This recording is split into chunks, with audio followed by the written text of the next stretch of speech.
1 tahun yang lalu setelah saya KKR di Manado, pulang hari Rabu, Kamis saya terbang ke Timika, Papua, pulang hari Sabtu. Di Garuda, di emergency, ketika saya lagi duduk, tiba-tiba perut saya sakit sekali. Saya pikir saya diare. Saya pergi ke toilet, bolak-balik tapi maaf, tidak BAB. Tapi sakit sekali. Sampai saya hampir pingsan. Saya turun dari pesawat, saya lemas, sampai semua udah turun, saya belum turun. Dipanggil, Pak, turun Pak, udah sampai Makassar. Oke, saya turun. Waktu saya turun Bapak Ibu, saya karena parkir mobil di bandara, saya nyetir mobil di jalan tol, saya hampir pingsan. Saya mikir sebentar, saya paksakan diri sampai di rumah. Sampai di rumah anak saya yang laki, dia paksa, Papa kita ke rumah sakit. Sampai di rumah sakit, dokter di UGD dia bilang ini batu di empedu. Sakit ini batu di empedu. Dikasih obat, setelah sembuh saya pulang. Tapi 1 jam kemudian sakit lagi, tengah malam dipaksa masuk ke rumah sakit dan akhirnya harus opnam. Baik di UGD maupun di kamar, dokter bilang ini batu di empedu. Ini hari Sabtu, dokter sudah tidak ada, tidak bisa USG. Hari Minggu juga tidak bisa, tunggu Senin. Pada hari Kamis saya akan pimpin grup ke Israel. Semua visa sudah ready, saya siap pimpin grup ke Israel. Tapi hari Sabtu itu kesakitan, hari Minggu sakit luar biasa. Saya udah gak tahan, itu pegang ujung rambut saja sakit. Tapi dokter bilang ini batu di empedu. Jemaat sudah datang marah-marah, kami keluarkan pendeta, kami keluar dari rumah sakit. Saya tidak perlu sebutkan nama rumah sakit. Tapi kemudian saya ingat dalam rasa sakit yang luar biasa. Saya ingat, oh ternyata rumah sakit ini ada spesialis bedah. Saya telepon dia dan dia bilang, oke saya datang Pak Pendeta. Karena itu hari Minggu, libur semua. Dia datang, dia pegang, dia tanya, dokter bilang apa? Batu di empedu, bukan batu empedu. Usus buntu sudah pecah. Langsung dia cepat, dia telepon temannya datang dan USG dan betul. Usus buntu udah pecah, nananya udah menyebar kemana-mana. Biasanya usus buntu pecah dan biasanya kalau hidup. Kalau dinding, ada satu dinding yang menahan nanah tidak menyebar. Kalau saya tidak ada yang nahan, semua udah nyebar. Semua sudah terinfeksi. Jadi hampir meninggal. Di atas meja operasi tensi saya turun.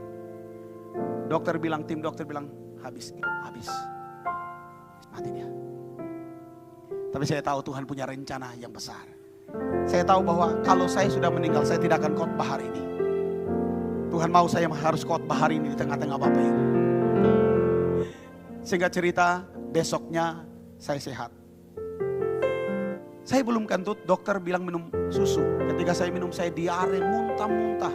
Padahal belum makan. Maaf, ada selang besar di perut saya.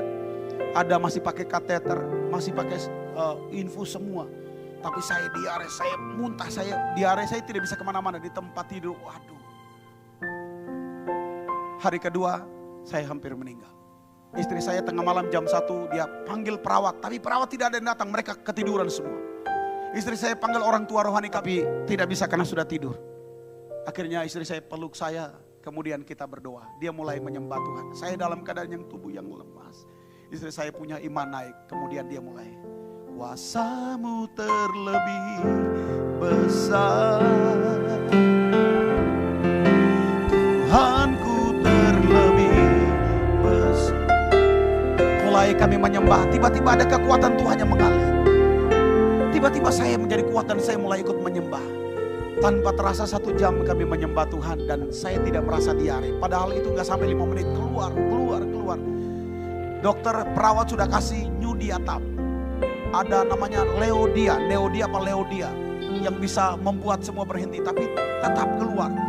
Sampai saya minum 4 butir, tidak bisa berhenti. Kami mulai menyembah, 1 jam saya tidak merasa. Tiba-tiba setelah 1 jam selesai, amin, saya terasa lagi. Kemudian saya mulai diare lagi.